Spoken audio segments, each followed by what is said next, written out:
That afternoon, the sun reached the limit of its heat, scorching the asphalt of the country road until it steamed in a shimmering haze like a dying mirror. On the road leading from school to home, a 14-year-old black girl slowed her pace. The worn heels of her sneakers made a soft, rustling sound on the cracked pavement. Her heavy backpack swayed with the rhythm of her shoulders, carrying not only books, but something even more critical, a battered old repair kit she always brought along, as if ready for a machine somewhere that needed saving. Her name was Zoe Garcia, and what made her different wasn't her sharp eyes or meticulously braided, colorful hair, but how she understood machines and how others understood their mother tongue intuitively, naturally, without effort. Not far away, a blazing red sports car, an American muscle beast, sat silently by the roadside. Its hood lifted like a mouth opened wide in despair. Beside it, a middle-aged white man in an expensive grey suit was pacing back and forth, grumbling into his phone. "I don't care how much you charge for the tow, but I've been stuck here for almost 2 hours. I have a meeting with the governor in less than 3. He glanced at his solid gold watch, as if time were about to shatter in his hands. Zoe stood still for a few seconds, hesitating, as if instinct and the lesson, "don't talk to strangers," were fighting inside her head. But something in the lines etched into the man's face, not anger but desperation, made it impossible for her to walk away. In a voice firm enough to be heard clearly, but still polite, she spoke. "Do you need help with your car, sir?" James Gonzalez, CEO of a major real estate corporation in Boston, spun around. His eyes, poised to lash out, suddenly softened in surprise. In front of him stood a petite girl, wearing an oversized MIT t-shirt, faded shorts, and eyes that gleamed like 2 freshly polished pieces of metal. "That's very kind of you, young lady," he said with a faint smile tinged with a hint of awkwardness. "But this is a high-performance vehicle. I need a real mechanic." Zoe said nothing more. She shrugged, walked over, dropped her backpack, and opened the hood like a surgeon preparing for an emergency operation. As she leaned into the engine bay, James opened his mouth to stop her, but paused when he saw those small hands start to glide over each component, inspecting every detail with the speed and precision even seasoned mechanics would respect. "Is the car overheating?" she asked, eyes still fixed on the engine. James sighed. "Yeah, about 40 minutes ago. Then the engine just died." "Did you smell anything sweet, like syrup?" The question caught him off guard. "Yes, now that you mention it. How did you know the cooling system? Look, see the puddle under the car, that's coolant leaking." James fell silent, speechless, not just because the girl had diagnosed the issue in just a few questions, but because of a familiar feeling that passed through him like a ghost of memory brushing past the threshold of his mind. When Zoe looked up and wiped a bead of sweat from her forehead, the setting sunlight glinted off something on her hand, a worn emerald ring, its golden rim dulled, tied with a rough thread to keep it from slipping off her slender finger. James froze, not because of how the ring looked, but because of the delicate crescent-shaped indentation on the gemstone, a detail only he would know because he was the one who had given it away 12 years ago to a child he thought he'd never see again. And in that moment, James Gonzalez's world tilted. He stared at the ring as if the space around him had fallen completely silent. For years, he had tried to forget the name Little Angels, the orphanage where everything had begun and ended too soon, too murkily. But now on this dusty country road, a stranger's child wore the living proof of a promise he once whispered to himself on her hand. Zoe didn't notice the change in the man's eyes. She was focused on patching the leaking hose. "Good thing I brought some specialized tape. This should hold until you get to town, but add water to compensate for the lost coolant." She pulled a small tube from an old metal box, her hands moving swiftly, like fine-tuning a piece of technical music. James just stood there, entirely absorbed by her every movement. the way she furrowed her brow in concentration, the careful way she double-checked each component, the way she didn't boast, did exactly what needed to be done. "What's your name?" he asked, his voice low and raspy, like speaking through a layer of dust from the past. "Zoe. Zoe Garcia." She extended her hand stained with engine grease, but shook his firmly. James grasped it, sensing a confidence unlike any 14-year-old he'd ever met. "And you, James. James Gonzalez." "Nice to meet you, Mr. Gonzalez." As Zoe bent down to close the hood, the ring caught the sunlight again, as if mocking James for the past he'd tried so hard to bury. He swallowed hard, trying to keep his voice steady. "That ring. Who gave it to you?" Zoe looked up and replied slowly. "My foster mother. Her name was Amelia. She passed away last year in a car accident." Her eyes darkened slightly. "She always said it was a symbol of a promise. One day I'd understand." James took a step back as if struck by an invisible blow. Amelia. That name, he had heard it before, a young nurse at Little Angels. The one who used to hold the children when they cried. The one who disappeared with a baby just before the orphanage was shut down. Do you know where Amelia adopted you from?" he asked, trying hard to sound casual. Zoe nodded, her shoulders relaxed, but her eyes were cautious. "All I know is that I was once at an orphanage, called Little Angels. Then it got shut down. Amelia took me, changed my name, and moved us around. She didn't tell me much, just said I was a special kid that someone didn't want to be found." James felt his palms go cold. That sensation, a chaotic blend of guilt and hope, made breathing hard for him. In front of him stood a girl, a mechanical prodigy, wearing the ring he once gave away, bearing the name he had written on a letter of promise, a letter he never sent. "Zoe," he spoke slowly, like a man stepping carefully across thin ice. "Would you let me drive you home, just as a thank you for saving me from a disaster today?" Zoe looked at him for a few seconds. She was no longer a naive child. Life had taught her to read people simply by listening to their tone and watching their eyes. Then she nodded. "Okay. But don't drive recklessly."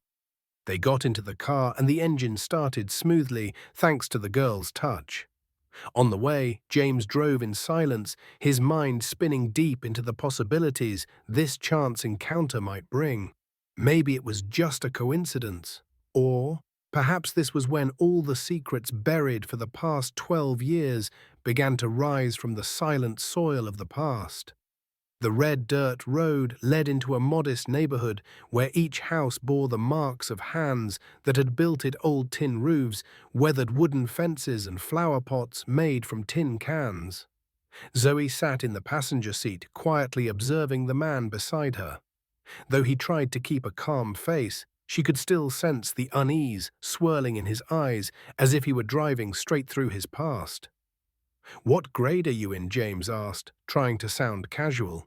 "Ninth. But I'm also taking a mechanical engineering course at the town center. They don't usually let minors in, but I fixed the instructor's car so they looked the other way." The reply made James chuckle. "Fair enough. How long have you lived here?" he continued. "Since I was 3. Before that," Zoe paused, her eyes drifting to the window. "I don't remember much. My foster mother said I was once at Little Angels. Then the orphanage was shut down. Amelia took me, changed my name, and kept moving us around. She said it was the only way to keep me safe." James gripped the steering wheel tightly, his chest tightening. The stories he'd once heard from his father, Ethan Anderson, about youth human potential trials, about special children with national service potential, came rushing back. The day the orphanage closed, all records had been destroyed. He had once suspected, once asked questions. And then when he asked too many, Ethan sent him abroad for 3 years, as if to keep him away from something. The car stopped in front of a small but neat house with a white picket fence and a bougainvillea canopy shading the porch. Zoe opened the door. "I live here with Aunt Zoe and Uncle Liam." They're all I have left since Amelia passed." Before she could step out, James pulled a plain white business card from his wallet, bearing only a name and contact number. He handed it to her. "Zoe, if you ever need anything, any time, call me." She took it, her eyes not leaving his. Not quite with suspicion, but with the cautious deliberation of a child who had learned too early that the world wasn't always kind. Zoe turned and ran toward the door, where a black woman stood waiting in the fading sunlight, smiling gently at her, but unable to hide the tension in her eyes as she glanced toward the unfamiliar car parked out front. James remained in his seat, watching the girl disappear behind the wooden door, the final glint of sunlight flashing on the emerald ring before it vanished. He pulled out his phone, his hand trembling slightly. "Ramirez," he spoke into the receiver. "I need you to find everything you can about a girl named Zoe Garcia. Foster mother's name was Amelia. An orphanage called Little Angels. Start tonight." On the other end, a deep voice responded. "Got it." "I assume the old trouble's coming back." James closed his eyes. "No. Maybe it's the last chance to fix what I didn't do 12 years ago." Night had just fallen. Darkness wrapped around the outskirts of Boston like an old thin blanket, just enough to hide the things no one wanted to see clearly. In a penthouse apartment downtown, the blue glow of 3 computer monitors reflected on the face of Ramirez, a veteran private investigator, and the only person James Gonzalez still trusted to uncover the truth in secret. "I found part of the Little Angels file," Ramirez said, via video call, typing rapidly while flipping through digitized records. "It was shut down almost immediately after being sold to a real estate shell company called Orion Holdings. Parent company Whitaker Enterprises. The person who signed the acquisition was Ethan Anderson." James closed his eyes and leaned back in his chair. It was what he had always suspected, but never dared confirm. His father had bought an orphanage for dirt cheap, and shortly after, all records of the children disappeared. And not long after that, James himself had been appointed CEO too young to realize that the throne he'd been given was built on secrets and filth. Ramirez continued, "It didn't stop there. I found a duplicate of an encrypted contract, Project Prometheus. Internal designation, a program to collect, classify, and research minors with special abilities. Children with exceptional aptitude in mathematics, spatial cognition, language, and mechanical repair." Like Zoe, James whispered, a sudden tightness gripping his chest. Ramirez nodded. "There's a list of children who were transferred. Most of the names are redacted. Only a few remain, and one is circled in red: Zoe Garcia. Note, special case, contact EA." James shot up from his seat, heart pounding like an emergency alarm. "EA is Ethan Anderson. That's my father." Meanwhile, miles away in a quiet estate in Florida, an older man who still radiated authority despite his age was watching the news on TV. When the screen displayed footage of a young girl fixing a car by the roadside, her emerald ring catching the light on camera, he picked up the phone. Ethan Anderson, though officially retired, still would not allow the past to threaten what he had built. He dialed a special number and said coldly, "I want to know everything about the girl with the ring, immediately. If that's Project 17, we cannot let it slip beyond our control." None of them knew that in a peaceful suburban corner, Zoe was inside the small workshop behind her house, where she spent hours dismantling old radios, fixing broken engines, and quietly living in her world of machines. But tonight, when she plugged in an old generator, the flickering screen suddenly lit up with a strange signal, not from the radio, but a hidden device inside the ring. It emitted a faint blue light, then displayed a message that had been locked away for 12 years. "If you're reading this, they found you." Zoe's eyes widened at the words appearing on the screen, her heart pounding erratically. She had never known the ring to be anything more than a sentimental heirloom, but now it felt like a gateway opening to memory's secrets and an impending danger. Zoe sat frozen in front of the glowing radio, her heart beating as if each thump was a nail being driven deeper into the door, swinging open to her past.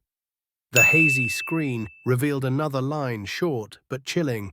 "Find the letter your mother left, in the drawer of the wooden cabinet behind the lining." Without a word, Zoe jumped up and ran into the main house. Aunt Zoe and Uncle Liam were seated at the dining table, confused as their niece rushed past, face pale. She darted into the living room, pulled open an old wooden drawer, and used a screwdriver to pry away the paneling. Behind the dust and cobwebs lay a yellowed envelope sealed tightly with a soft, elegant handwriting across the front. "Only open if someone mentions the name Gonzalez." Zoe held the letter, her hands trembling uncontrollably. She stepped back into the living room where her aunt and uncle had stood up, their expressions shifting from worry to resignation.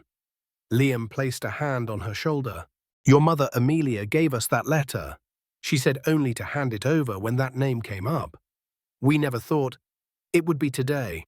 Zoe didn't wait. She tore open the envelope and pulled out the time-stained sheet of paper. The first line caught in her throat. "To Zoe, my beloved daughter. If you're reading this, someone from the Gonzalez family has found you. I hope you're old enough to understand and strong enough to continue. My real name is Amelia Torres. I used to be a nurse at the Little Angels orphanage. You were brought there when you were barely able to walk. But you weren't like the other children. You could fix electronics without being taught. You could look at a broken computer and know exactly what was wrong. Your biological parents never appeared, but to me, you were light. When I discovered that the heads of the orphanage, especially a man named Ethan Anderson, were collecting data and running tests on children like you, I began to suspect something. I uncovered Project Prometheus, a program designed to turn children with special abilities into technological assets.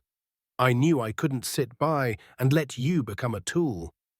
The night the orphanage was sold, I took you and ran. I changed your name, erased your trail, vanished from the system. But I knew someday they'd come looking. That's why I built a chip and hid it in the same ring James Gonzalez once gave you as a promise. He was the only one in that family who ever opposed Project Prometheus. He swore he'd come back but never got the chance.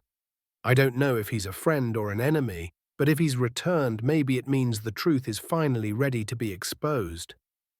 In that chip is a copy of the Prometheus data, names of children who were experimented on, internal documents, and financial evidence. It's my final insurance policy for you. Use it if you want to fight, or destroy it if you want peace. The decision is yours. But remember, you are not a victim, you are a survivor. And surviving is a strength. Love, Amelia." Zoe folded the letter, tears spilling from her eyes without a single sob. The entire house seemed to fall into complete silence. Aunt Zoe stepped forward and clasped her niece's hand tightly. "We've kept our promise to your mother. But from now on, you don't have to run anymore. We won't let anyone take you from your family again." Outside, the wind rustled through the bougainvillea vines, carrying an unfamiliar chill, despite summer not yet being over. In the shadows, a black SUV sat 2 blocks away. Inside, 2 men peered through binoculars. "You sure it's her?" one asked. The other nodded. "That's the girl, Zoe Garcia, with the ring. Mr. Anderson wants to see her." Immediately, none saw the figure standing on the rooftop across the street, holding a battered pair of binoculars and a phone with an open call screen. Uncle Liam quietly pressed the dial button, his voice barely a whisper. "Benjamin Garcia, you said if anything ever happened to call. I think the time has come." Dawn broke slowly over Boston, the city still drowsy. But in James Gonzalez's high-rise apartment, every sense had been wide awake for hours. He sat before his screen, face tense, watching Ramirez stream line after line of data from the old Whitaker Enterprises server. A map appeared with marked coordinates of 6 facilities scattered across the United States, formerly orphanages. They shared one thing in common: they were acquired under different legal names, then quietly erased from government systems. They were part of Prometheus, Ramirez said, and Zoe is one of the last remaining cases, at least one that's still free. James said nothing, staring at Zoe's photo on the screen, smiling brightly during a mechanical class light. Reflecting off the machine, she had just fixed, her face streaked with sweat, but her eyes still shining. Looking at her, he saw the younger version of himself, back when he still believed in ideals before his father. Ethan Anderson dragged him into the swamp of power and control. The phone rang. James Ramirez said urgently, "We've got a problem. Anderson's people landed in Boston last night. I intercepted communication between them and a local operations unit. They're planning to make contact with Zoe." James shot to his feet. "No, I'm not letting that happen. I've got a board meeting today, full attendance. I'm exposing everything my father left behind, all of it." At the same time, across the city, Zoe woke up after a sleepless night. Amelia's letter still lay on the table beside the ring, which now she knew was not just a symbol of a promise, but a key to the truth. She removed the small chip hidden in the ring's base and inserted it into the port of a mini processor she had assembled in her workshop.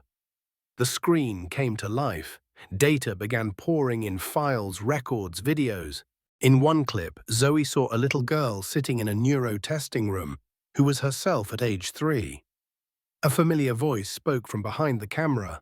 Subject 17 demonstrates instinctual recognition of mechanical structures. Requires close observation. Zoe shivered. She looked around the workshop, every bolt, steel frame, and welding tool, and it had always been her refuge. But now she realized that refuge was never truly safe. A car stopped outside the house. Aunt Zoe peeked through the curtain, then rushed back to call Liam. Black SUV. Strange plates. Not a neighbor. Liam grabbed the phone Amelia had left behind all those years ago. No one had ever called that number. But today he dialed. A male voice answered after 2 rings: Benjamin Garcia. Liam lowered his voice. "It's time. About little angels."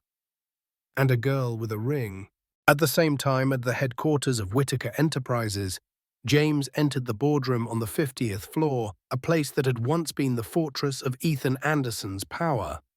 The board members looked up, surprised to see him, not in a suit, but a simple shirt, carrying only a laptop.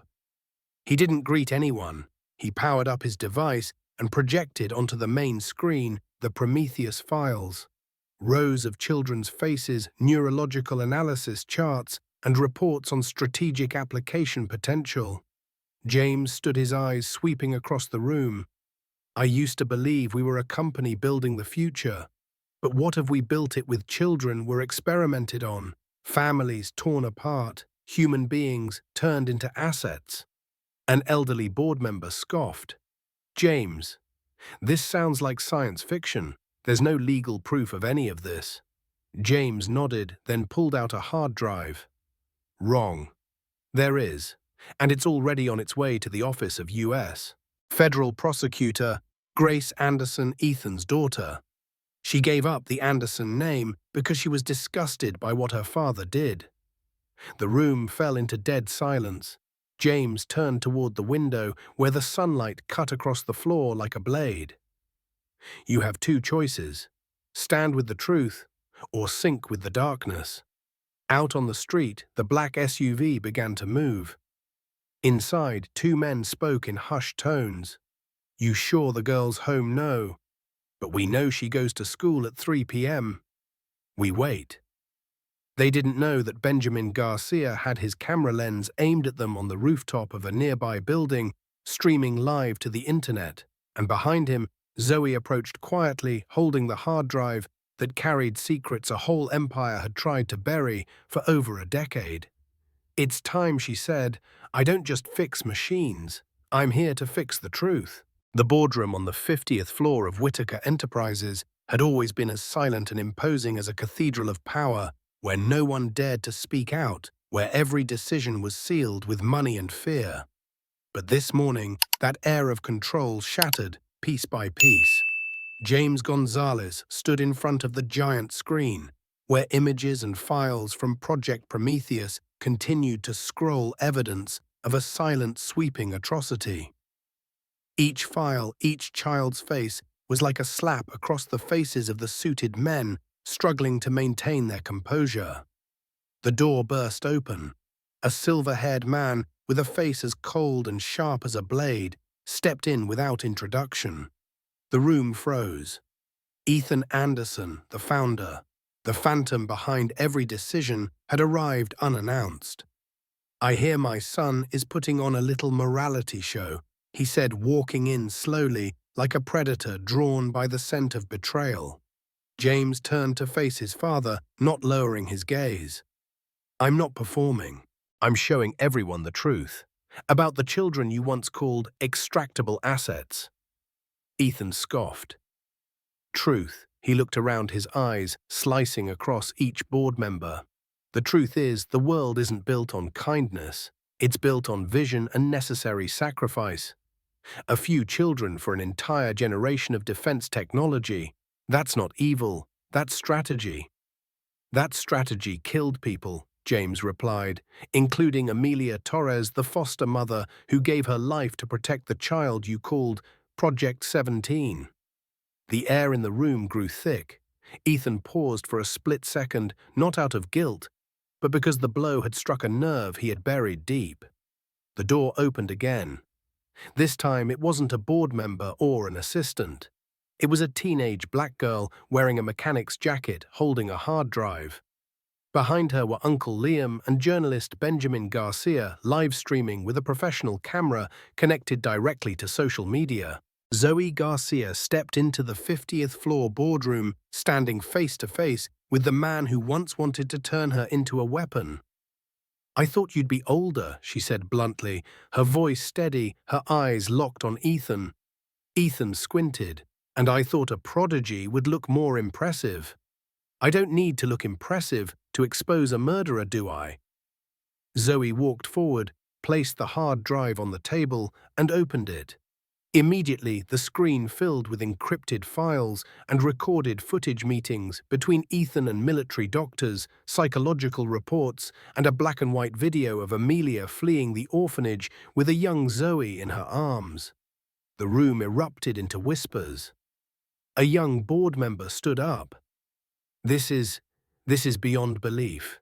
This violates federal law." James nodded, "And all of you stayed silent while it happened." Ethan turned to Zoe for the first time, a flicker of concern in his eyes. "You don't understand what you're doing. Once this data goes public, you'll be a target. No one can save you." Zoe pulled out a transmitter from her ring and held it up. "I'm already broadcasting.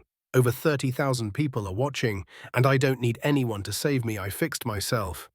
That was when U.S. federal prosecutor Grace Anderson walked in holding an arrest warrant. She looked at Ethan, her father with eyes cold as ice, then turned to James. "He's under arrest for conspiracy to conceal illegal human experimentation, kidnapping of minors, and multiple other charges currently being filed." Ethan lunged up, shouting, "You don't know what you're doing. You're destroying everything." James stepped closer to his father, speaking just loud enough for only the two of them to hear, "Not we. As for me, I just got myself back." Federal agents stormed in and cuffed Ethan as the cameras kept rolling. Zoe watched her face eerily calm. As Ethan passed her, he stopped trying to lock eyes with her one last time. "You've won," he admitted. Zoe didn't nod, didn't smile. She spoke just one line, quiet and sharp as tempered steel. "I didn't come to win. I came to an end." News of Ethan Anderson's arrest spread faster than the stock market crash. Within 48 hours, Whitaker Enterprises, the empire Ethan had built through power manipulation and political influence, lost more than 70% of its market value. Investors pulled out in droves. Dozens of partners severed all ties. The name Anderson, once a symbol of stability and vision, filled headlines with a new label, systemic criminal. In a small apartment in the old neighborhood near the Boston border, Zoe Garcia sat at her desk, flipping through hand-drawn sketches and designs for a youth innovation and technology center. Each detail was carefully drafted, integrated classrooms with machinery, a 3D printing lab, an electronics testing station, and a recycled materials depot. She was no longer the little girl assembling machines in the shed behind her house. After that day, Zoe had become a symbol for a generation of exploited youth who refused to crumble. And she had decided if the old system were torn down, she would build something better from the fragments left behind. 3 months later, the Zoe Johnson Center for Innovation and Technology officially broke ground on the land where the Little Angels orphanage once stood.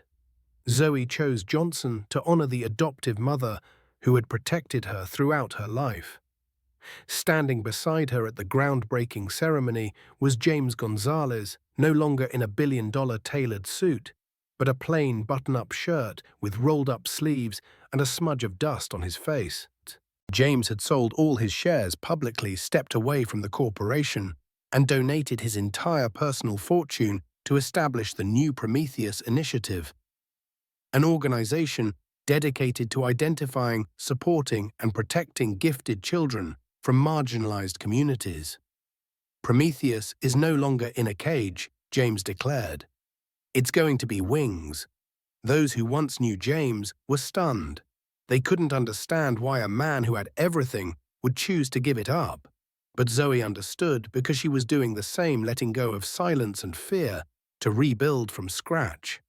One spring afternoon, Zoe stood in the experimental workshop, watching children run around circuit boards, drone prototypes, and hydraulic engines.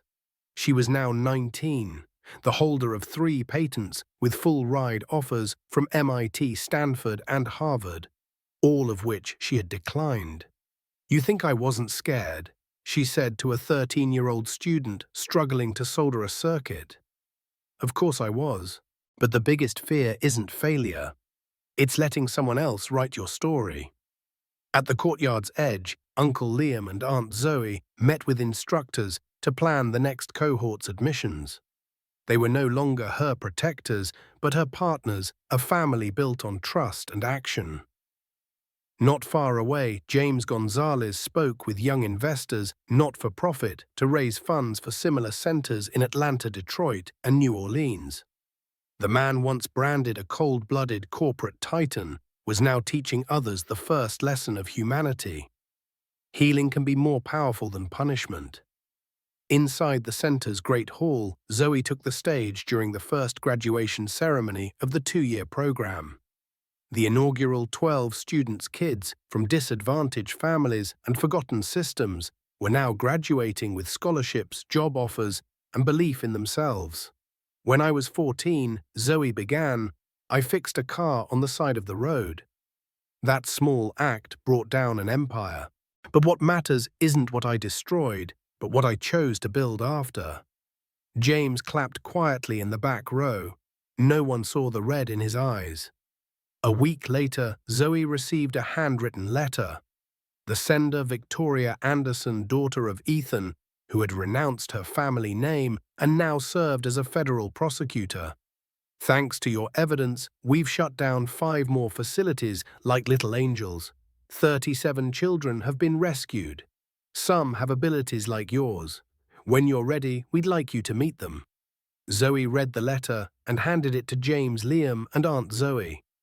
No one said a word, but they all knew her journey was far from over. A soft, early summer breeze passed through the flower beds behind the center, carrying scents of motor oil, fresh paint, and the rich soil from gardens planted by the first class of students. Every leaf trembled as if listening to the quiet transformation sprouting from a place once steeped in shadows. Zoe Garcia, now 19, sat alone on a wooden bench near the renewable energy test site. Victoria Anderson's letter was in her hands. Victoria, daughter of Ethan, once the embodiment of unchecked power, is now a name erased from plaques boards and family trees. In the letter, Victoria details 5 other children's facilities that once operated under the old Prometheus model, centers disguised as social outreach programs, but secretly designed to manage anomalous potential. 37 children had been found, each carrying a scar of extraordinary ability, of isolation, of distorted histories. And now all had been brought to safety. "They're waiting to meet you, Zoe," Victoria had written, "because you're the reason they're free." Zoe took a quiet breath, not out of weariness, but responsibility. The freedom she had claimed was no longer hers alone. It had become a beacon for others. And with that fire came a constant question: would she be strong enough to keep it burning?